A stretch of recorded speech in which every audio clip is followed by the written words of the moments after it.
Always beautiful. I even washed my beard for this.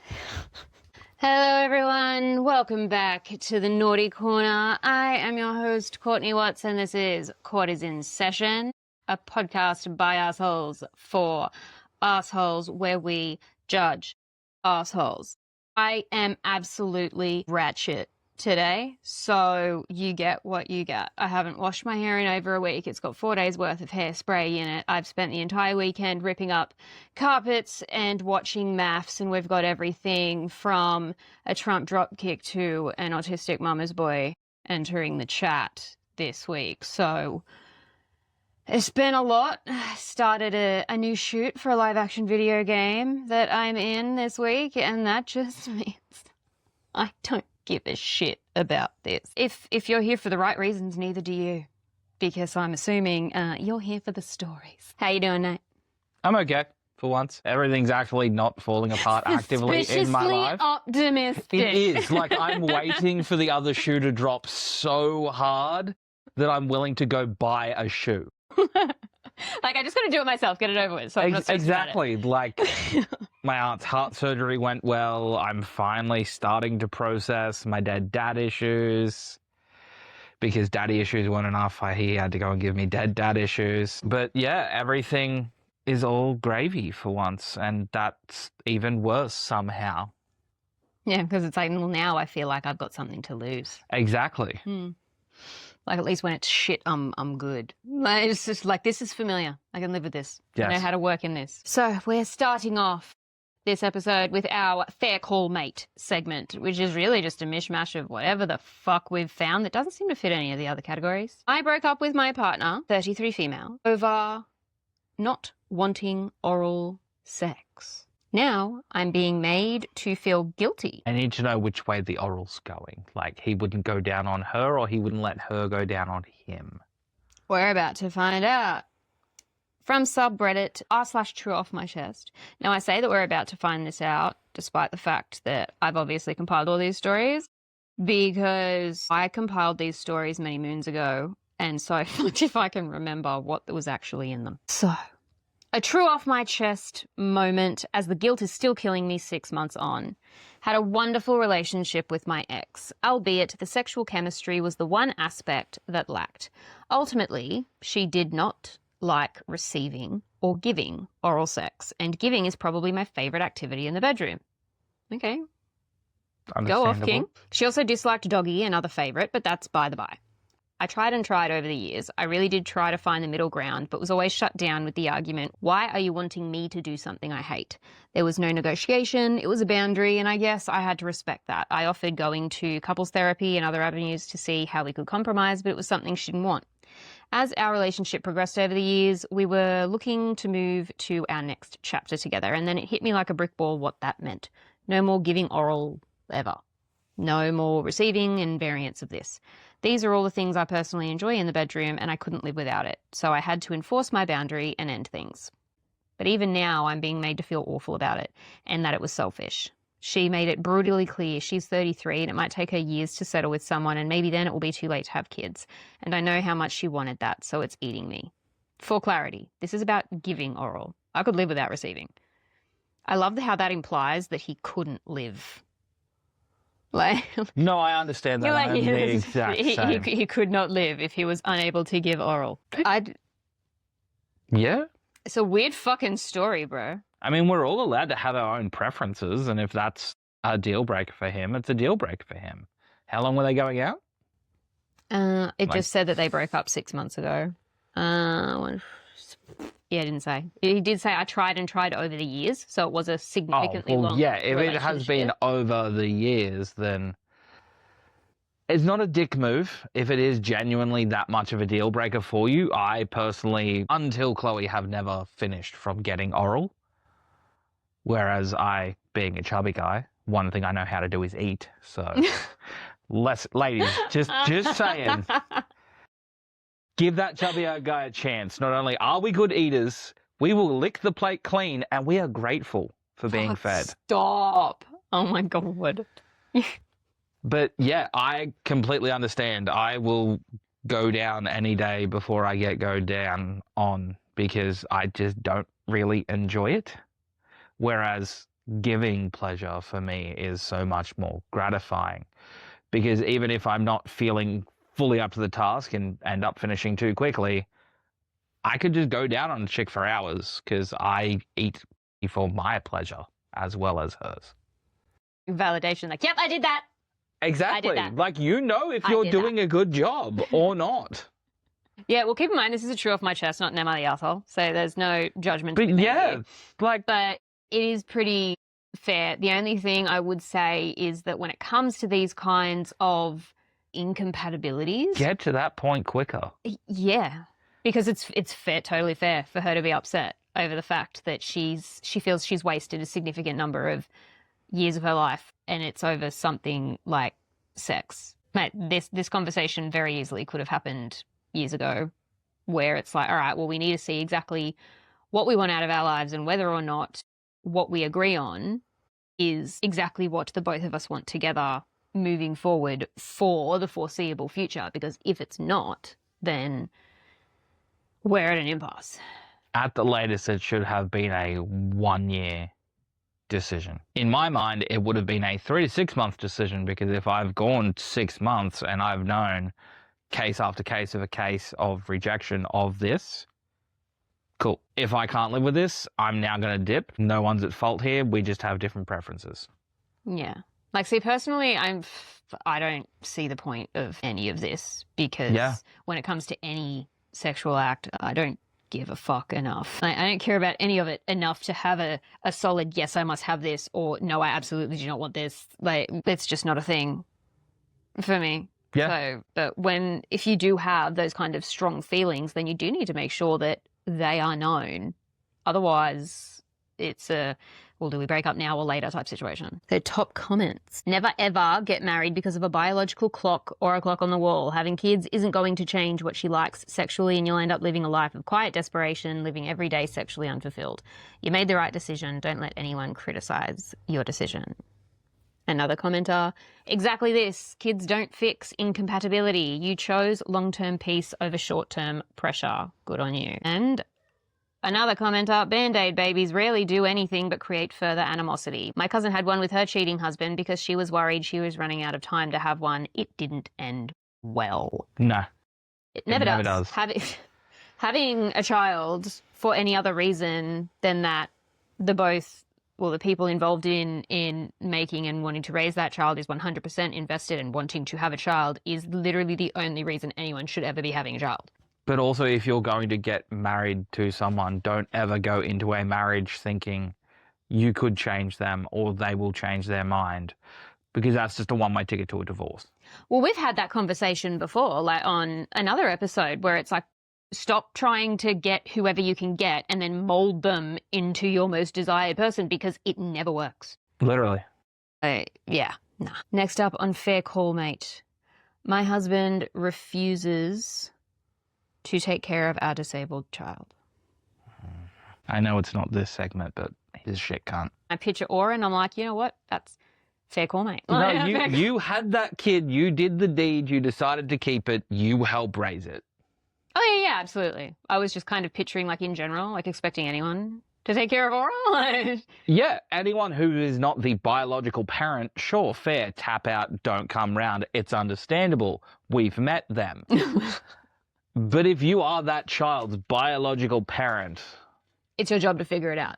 Yeah. It's like, yeah, if it's hard, then you need to keep doing it until it gets easier. Or at least you have developed a significant number of strategies in order to cope with the hard, be that strategies to cope with the situations that are raised, or to, manage your own personal self as a result of whatever hardships are being caused as a result. Yeah, because the main part of taking care of someone else is also making sure that you are taken care of. And no matter what kind of kid you get, no matter what kind of caring role it is, it's fucking hard. Yeah. It's all hard. None of it's easy. It's just fucking hard. Just varying levels of hard. I made this post on another subreddit, but I'm making it here too to find support from fellow Christians who can advise me.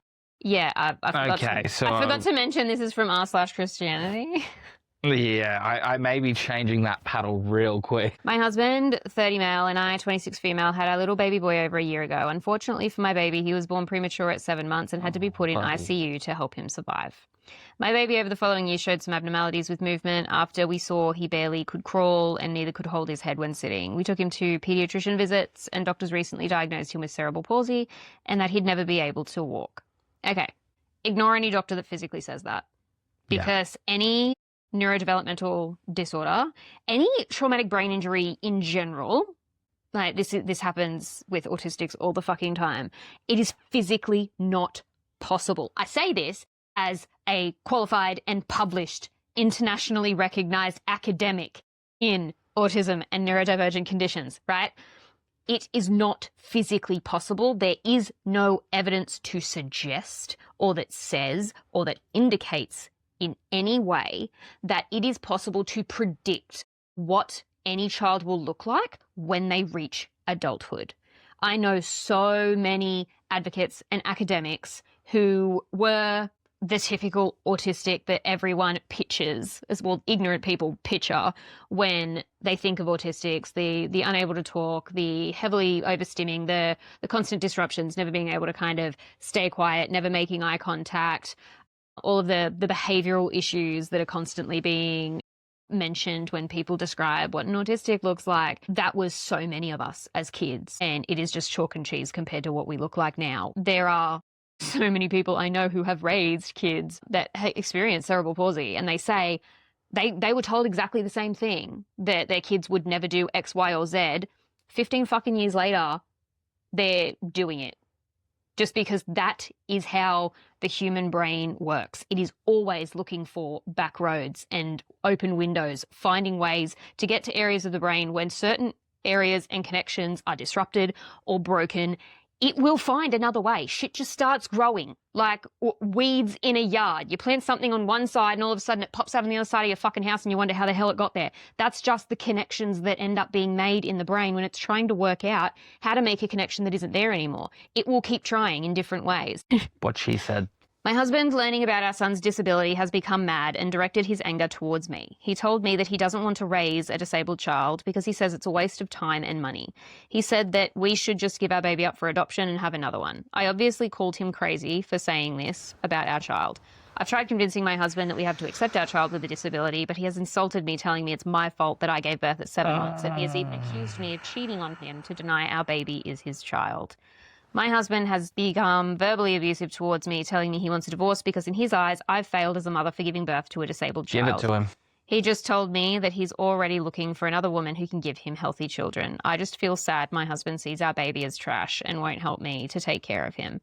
I don't want to be a single mother and not being able to work and take care of my child at the same time. Understandable, but you don't have a choice in this situation now. Get ahead of the situation. Get his DNA from his toothbrush. Have that paternity test done. Make him pay to help raise that child, whether he wants to or not. Yeah, see, like I've said it multiple times that I wouldn't know how the fuck to raise I don't know how to raise a non-autistic child. I don't even know how to raise myself. Like, and I'm 35. Yeah. With a baby on the way. Yeah, that makes me sound like a massive cunt that I did this story when Nate is specifically expecting. My bad. No, I'm having the exact same debate right now with my partner, Chloe, that if we have a neurotypical child, we're fucked. Like, what do you mean you have made friends and don't have a special interest? No, I don't. No. Don't make me talk to other parents. What do you mean you want to play soccer? What do you mean? I will support any sport the child wishes to or not play. I'm going to be as aggressive a parent when it comes to you playing sports, no matter what the sport is. So if you choose to play soccer... I'll be the ref so no one's allowed to talk to me. You better be the best damn soccer player there is. Or just try your best. Sports is a thing. I like sports. Chloe does not. So I've been told that I have to let them play whatever sport they want to play, and I can't just push them towards rugby league because that's what I played. Yeah, I'm just picturing. Like, the only non-negotiable... Can I do a group activity? Sure. Have you heard of Dungeons and Dragons? Yeah. It's how I met your mother. Let's get going. And I will judge you based on what class you choose. Yeah, sorry guys, my fucking kid's a bard. Oh my God. Hey, no, that child will then be a second generation bard. It's how I wooed your mother. Literally. Went from a bard to a Hidozi, which is a sentient monkey race named Hank with a gun. I was a monkey with a gun, and she still fell for me. Oh, fuck, what is his name? I can't... the Clint Eastwood movie, Every Which Way But Loose. Yeah. Where he has the orangutan. Yeah. I don't know, but I loosely based Hank on him or Planet of the Apes. Clyde. It was Clyde. Tangent over. Fuck that guy. Yeah. Yeah. No, Make his life hell. Because any other Christian woman, I'm assuming this is American and they are a lot more radical than Australia, will see the antics that he is putting his ex-wife through as a so-called godly man. They shouldn't be playing that shit. yeah, it all comes down to what kind of sect they're in and who's running their local church, because... Yeah, if they're going to a super church, you're fucked. If you're going to a genuine, we worship the Lord and want to put goodwill into the world church, not just a super cult, they'll be fine. Lean on your church members, lean on your family. You are not alone. Yeah, I don't know about the super churches thing, just because they have, like, they take their reputations far more seriously, whereas... That's what I'm saying. If you're not part of a super church, you will be fine. Yeah, but I've only ever seen bad things. Yeah, it's the things that he's said about it being her fault that she's had a disabled child. There are a lot of, different Christian subsects that do believe that a disabled child is a punishment. And yes, so but that would be the sort of thing that the super churches wouldn't want to part of the right subsect. Yeah. If you've got a good church, you've got a good pastor. Then it's God's plan for you to have this. Because he gives his toughest battles to his strongest soldiers, according to them. I am not a Christian. I don't really follow any particular religion. At this stage, literally, the kid is just not crawling when expected. Yeah. So far, literally, barely anything has been different from expected. Like, you don't even know if this is going to be overly difficult. And not just that, with the amount of developments and research that has gone into things for palsy and the leaps and bounds we've made in the last year, the last 5 years, the last 10, 20, by the time this kid is a functional adult, they could just have a cybernetic body at this point. Like, we can't say wouldn't even need a cane. Maybe. Yeah, robo crutches. I'm just picturing, like, those automatic Stairmaster things where the stairs just keep going, only it's just moving you. Yeah, basically. They have those. You can get, like, lower body suits that literally will walk for you now, and they're not that expensive. I feel like you're going to need to define what is not expensive, because that's going to vary widely from person to person. The most expensive range is about $45,000 US. The mid-range options are around 5 to 10,000 US. That's still like 20 grand Australian. Yes, but this sounds very Americanized. And hey, if you're part of a super church, they'll fund it just so your kid doesn't look weird. All right. Moving on to pick your poison. Nate is going to be given 2 horrendous options. This went so well last time. He's got to pick which one we follow through with. So, we have overheard 2 old ladies at the grocery store and now I can't stop laughing. Or the bar is so low. I need the old ladies' tea. I know it's also called pick your poison, but we could also absolutely call this choose your own misadventure. On subreddit r/overheard. Yes. This just happened like an hour ago at Kroger and I had to share it. I'm in the cereal aisle. I'm doing my normal shopping, minding my business. These 2 elderly women, probably in their 70s or 80s, are standing near the granola section having a conversation. All right, so immediately... They're getting their fibre in. They're pretty regular. I'm picturing, what is her name? Like Dorothy and Blanche from the Golden Girls. Yep. Yeah, they're standing near the granola section having a conversation. Lady 1. So I told Margaret, I said, Margaret, if you're going to keep the men, you've got to spice things up. Lady 2. That's right. Lady 1. So she asks me, she says, Helen, what do you mean by spice things up? And I said, try new things, be adventurous. I'm trying not to listen, but they're talking pretty loud. Lady 2. What'd you say to that? Lady 1. Well, she got all embarrassed, but I told her, look, you're 73 years old. What do you have to be embarrassed about? Harold's 76, his back is bad. Just get on top and do the work yourself. I almost dropped my cereal box. I love these ladies so much right now. Lady 2. Helen, you did not say that to her. Lady 1. I absolutely did. Someone had to. She's been complaining about Harold for 6 months now, and I'm sick of hearing it. Either fix it or stop talking about it. This is why nursing homes are full of STDs, ladies and gentlemen. Lady 2. Well, what'd she do? Lady 1. Apparently she took my advice because she called me yesterday giggling like a schoolgirl saying it worked. Lady 2. Oh, Lord. Lady 1. Said Harold told her she's still got it. Can you believe that? 50 years of marriage and all it took was her getting on top. At this point, I'm pretending to be very interested in reading the ingredients on a cereal box, but I'm shaking, trying not to laugh. Lady 2. You're terrible. You know that? Lady 1. I'm helpful, is what I am. Me. These young people think they invented sex. We were doing it before they were born and we're still doing it now. Margaret just needed a reminder. Amen. Lady 2. Well, I'm glad it worked out for her and Harold. Lady 1. Me too. Now maybe she'll stop calling me every day to complain. I got my own husband to deal with. Then they just casually moved on, talking about which granola was on sale. I had to leave the aisle because I was about to burst out laughing, went to the produce section and texted my girlfriend the whole conversation. These ladies were just out here in the cereal aisle at 2 p.m. on a Wednesday talking about their friends' sex lives like it was nothing. Absolute legends. I hope I'm that bold when I'm 80. I'm uniquely qualified to confirm this story because as a man who, when he was 20, slept with someone who was in their 60s because he went out cougar hunting and bagged a mountain lion, can confirm. They still got it. You don't have to worry about anything. Do the work. Okay, now I'm super excited for this one because we're starting a new segment today. It is called That Name Is Not a Tragedy, It's a Murder. Nate, can you please take the whiteboard and one of the markers? I am going to give you a name. Okay. And you are going to write down how you think this white person spelled it for their child. Oh, we're using more space. We need it for all the consonants. Yeah, if this is white, I need a bigger whiteboard.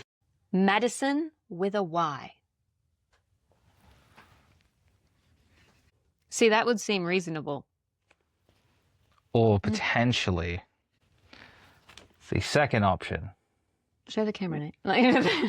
See, you're being too reasonable here. So we have MYDSON? we have a number of suggestions that were offered. They're all wrong. Someone's just straight up responded, Yadison? Yeah. They did not. They did. Oh my God, did they start it with a Y? Madyon. Madian. Yeah. Mydison. Medicine. Medicine. Mayison. Yeah. Mayison. They could replace the S with a Y. Madian. So those ones were like a bunch of different options. They were trying to brainstorm how to best spell it, and those were the options that were put out. None of them were anywhere near the reasonable options you put forward. The next name is coming from a post from someone, and it's a message to her child's teacher. Okay, we have a genuine spelling. Good morning, miss. There is a Labubu missing from Paisley's backpack. Spell Paisley. So traditionally it is Paisley, but that's obviously not what has happened here. I'm going to go with Payslay because she payslays. That would be incorrect. Oh. Do you want to have another go before I give you the right answer? Paisley. I honestly want to cut that out because I'm scared if we keep that in the episode, someone will use it. I mean, if I have a girl, I'm now tempted. Paesle? Paisel. Paisley. Paisley. And the correct spelling is Paizli.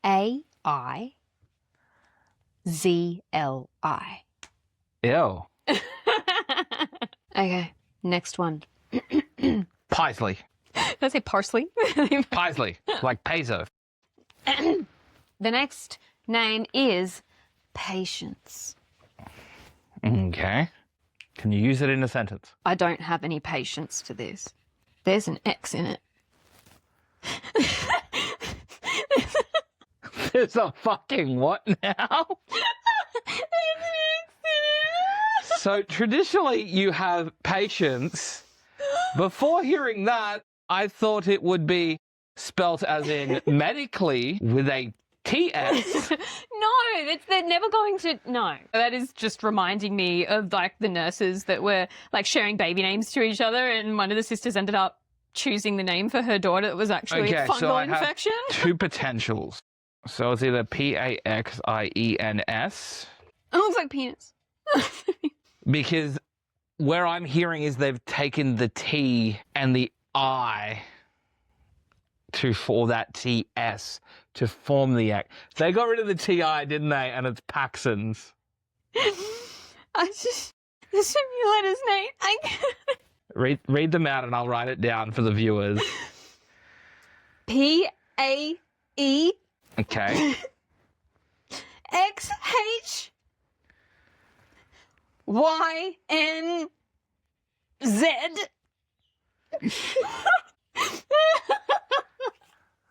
How the fuck Oh my God. is that patient? So I've always said my body, my choice when it comes to abortions, but I'm starting to think that some people should have been aborted. Or at the least exact medicated abortion as we a need. child. The coat hanger isn't always too late. My word. For the parent, not the child. Yes, obviously. That child still has a chance. If we can just change her name As long as they're not from Alabama. Because that is redneckery at its finest, folks. My word. Okay, last one. My ribs can't handle anymore. Fucking spelling phonetically. Jackson Lee. Ooh, And I will give you a hint. there is an X. No, Jackson Lee is Patience's brother. Oh my god. So good luck. just fucking smash your hands on a keyboard and be like, yep, that'll do. Sunly. I specifically said there wasn't an X. Yeah, but it's Patience's brother. Swap that X with a K. Jack Shun. You're actually Lie. pretty close. You're actually right. Or instead of a Y, it is Li. Because they're big Jet Li fans. J. Okay, we've started properly. A. A. A. Okay. Correct. K. K. S. S. Y. H. N. Okay, that's not Jackson, that's Jackson. Space. L. H. I.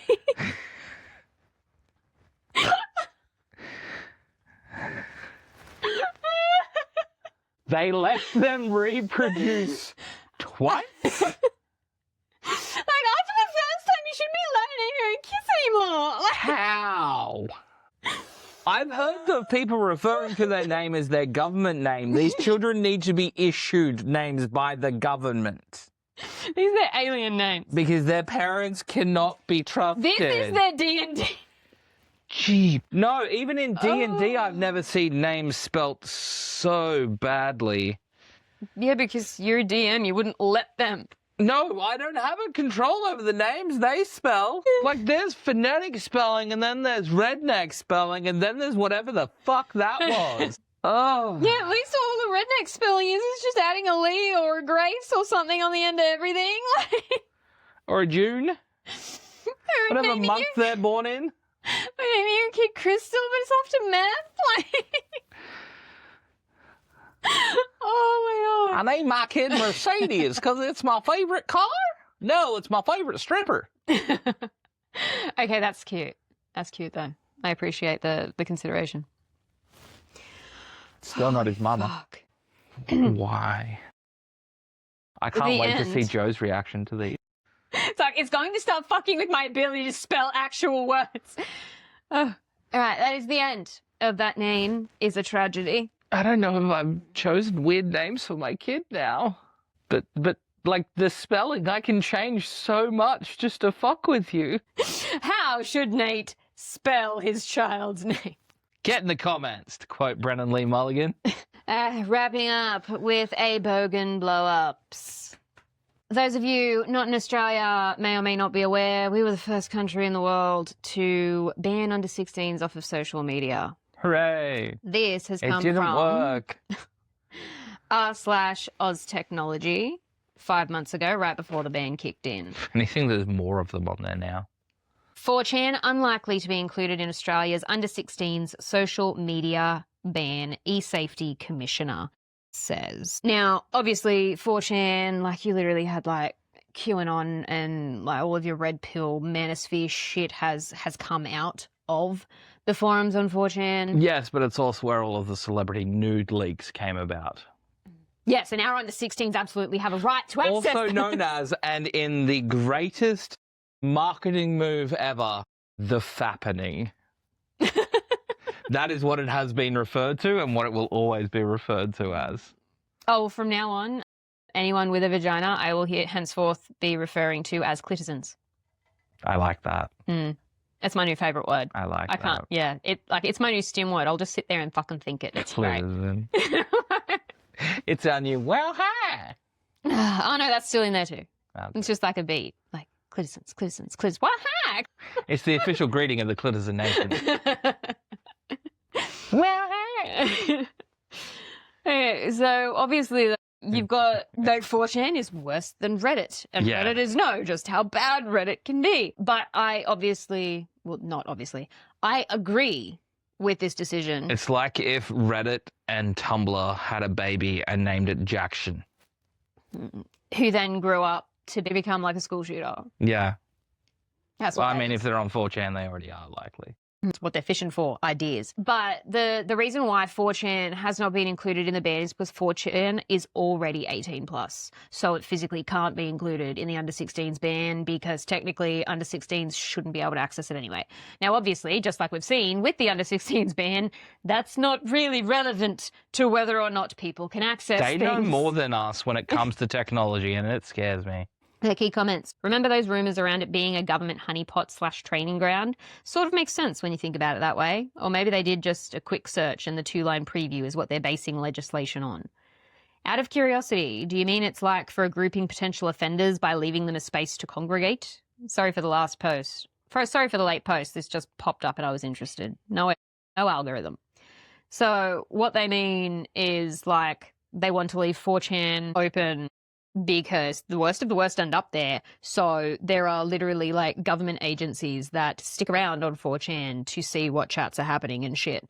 But I'm not sure why that comment was placed specifically when we were talking about, like, access to, again, under 16s, when under 16s already shouldn't be able to access it anyway. Like, I promise you, the Australian government is not there fishing for teenagers on 4chan. Unless they're in the Epstein files. Same reason Whirlpool forums aren't included in the ban. GitHub and Wikipedia don't have algorithms either, but they're potentially included under some definitions. This whole thing is an absolute clusterfuck. Correct. So basically, the idea is that if there is no algorithm that can specifically feed you specific content, then it doesn't count as social media. Again, all just kind of irrelevant because it's already an 18-plus site. Plus, the better solution is you don't ban them from it. You encourage the elderly to use it. Because nothing will get them. Boomer. Exactly. Nothing will get them more disinterested in going on a platform than your grandma being on there and posting 1,000 photos of the wall because she hasn't worked out how to use her camera properly.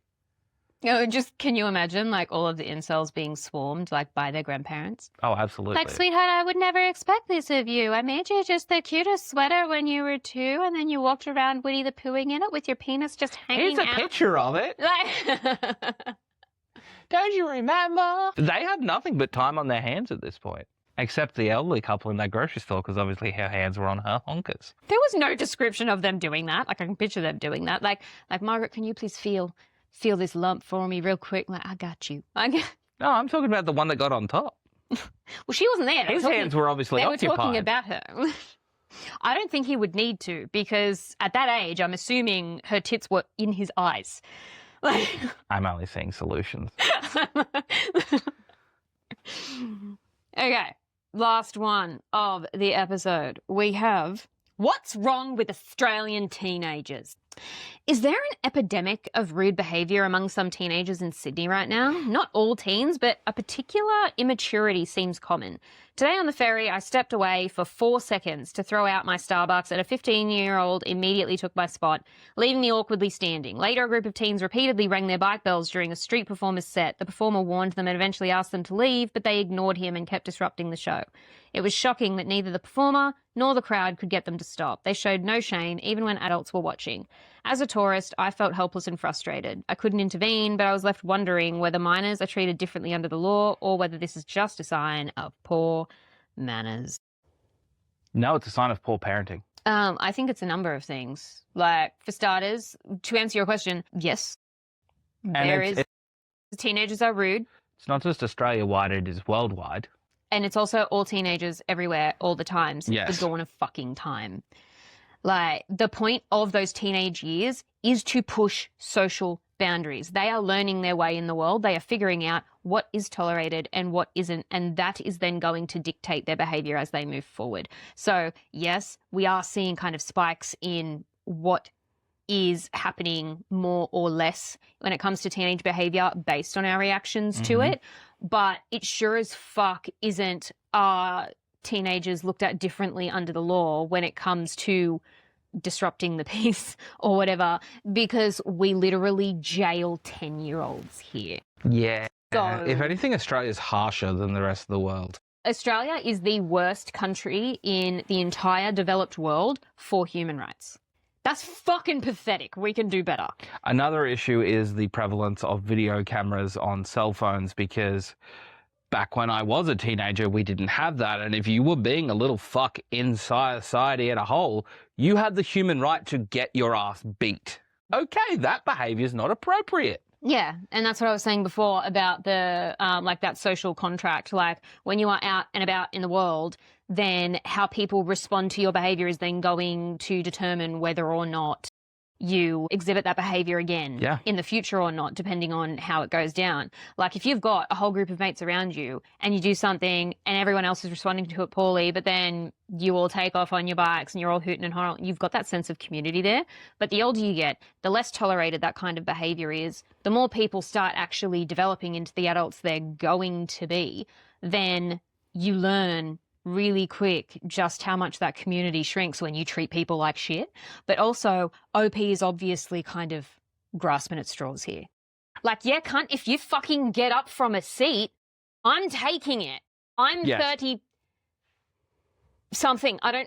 Either way, I am significantly older than them. I would take a free seat if it was available. So it's only natural that they would do the same thing. Yeah. And you didn't say, like, I asked politely for a back and they told me to get fucked. Like, no, this is Australia. Can't move. Be aggressive with them. It was just they didn't describe them saying anything. I've been told I'm not allowed to beat up teenagers anymore. That's fine. Modern problems require modern solutions. Give me your address. I will pull up at your house and I will beat up your dad. Because he will in turn then beat you. Hey? Yeah, again, we also discussed this in a previous episode, or it might have been a Joe episode, I can't remember. But, like, yeah, my kid's fucking around, backhand him in public, humiliate the fuck out of him, because I do not want that shit in public. And if we beat each other's kids, then we keep them in line without copying assault charges ourselves. Exactly. Oh, you have full permission to beat my child if you have permission. Anyone else, come find me. But also, I do like your idea. Like, there is actually it's a Reddit my bloke's story. advice mentality. I'll fuck his dad. Make you my stepchild. Exactly. Then beat your dad because he raised you wrong. And then beat myself because now I'm your step-parent and I'm responsible too. And not just that, but I've just beat your dad up and now I'm hard for some reason. If you can't tell, this is why I'm here. But I'm There's like the best Reddit story, like this one kid that just keeps fucking going, this woman's kids, keeps bullying them. At one point is then even like trying to grab at her daughter. She's pulling up the parents like, fucking do something. And they're like, no, it's all just like kids being kids. So cool, then this is grown person being grown person, get your ass here. when she sees this boy then, after bullying her son constantly, going up to her daughter and grabbing at her, he's like, you, come with me. They go over to his mum. She punches the mum square in the face and then turns to the boy and says, when your mother's face ends up black and bruised, remember, it's because you were a horrible person. Yep. And it's like, fucking go off, sis. Like, fucking send it. I'm like, honestly, if someone showed up on my doorstep and said, your son is doing this or has been doing this whole time and punched me in the face for it, I'd be like, you know what? Fucking fair enough. Like, also, here's one back. Hang on. No, I'd be like, but you come here. Get in here. It absolutely will not happen again. But of course, I am also the kind of person where if I found out some shit like that was going down, I would be immediately onto him. Yes. So I would also be questioning, like, why are you hitting me first instead of, like, because this is the first I'm hearing it. Before you go and beat their parent, make sure that it is actually the child that's doing the things first. Don't just go around beating up random parents. Make sure you're throwing your punches accurately. Key comments. Teens being rude? Yes. It being a new thing? No. It's not new. It's just OP has never seen it before. Someone else's comment. The lack of consequences at home seems to be getting worse. I see my wife dealing with it in education all the time. The kid acts up in school, and the amount of parents that side with the kid and refuse to accept any responsibility of their child's actions is horrible. Adding cameras on phones, teenagers are smart, dumb smart, but smart. I hate that I understand that. Yep. They film you out of context, pulling them up or trying to curb their behaviour, and then you look like a lunatic Karen to whomever you try to involve. Please, parents. I rang my bicycle bell and this guy just started hassling me, see? The video won't show the 50 dings. It will just show someone telling them to take their bell and fuck off before it gets shoved up their ass. Too long, didn't read. You're right. It's not new. It's just getting worse and is part of the slow descent into the toilet our society is taking.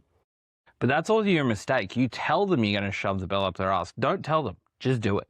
And honestly, as a registered and qualified teacher here in Australia, I absolutely 100% welcome all cameras in classrooms. Like, you want to watch me what I'm doing? Like, cool. You're going to be watching me, like, during free periods, you're going to be watching me lapping a classroom. You're going to see me picking my nose a lot. I don't give a shit.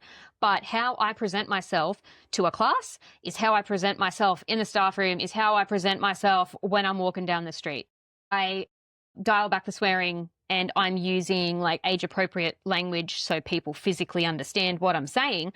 But I absolutely, like, I have nothing to fear from being surveilled at all. Yep. And if I do, I don't really have a go at kids in class, but I will roast the fuck out of them. And honestly, that's how I earn their respect. Like, it's also a lot more effective to make them realize how much of a fuckwit they're being than swearing at them. Because you can make them feel 10 times smaller just by roasting them effectively in front of their friends. Well, honestly, I don't, like, sometimes if someone's just like bugging me too much, I'll be like, hey, Jaden, just remember I have access to your parents' contact information. And they're like, oh, gotcha. Savage, miss. Savage. Another commenter. My kids are at a private school. I only mention this as a general as they have a higher standard of behaviour and more rigid discipline. The only time my son has been in trouble and received a detention, I called the school to discuss it and assure them that there would be follow-up at home. And she thanked me for my support. I was shocked and told her it wasn't necessary. She said it wasn't a big deal, what he did, but the school wanted to set a firm boundary and I agreed. Followed up at home, wasn't too serious, just some extra chores. But I've never had another call from the school and he's never had another detention. Amazing what happens when parents work with teachers rather than against them. Like, that happens so much to me. Like, here in Australia, we have the NDIS, which is our disability insurance scheme to make sure that people have funding to put them on a level playing field compared to their non-disabled peers. And when I was first filling out paperwork for access for that, there was a therapy that one of my kids wasn't approved for, and this person on the other end of the phone sounded terrified.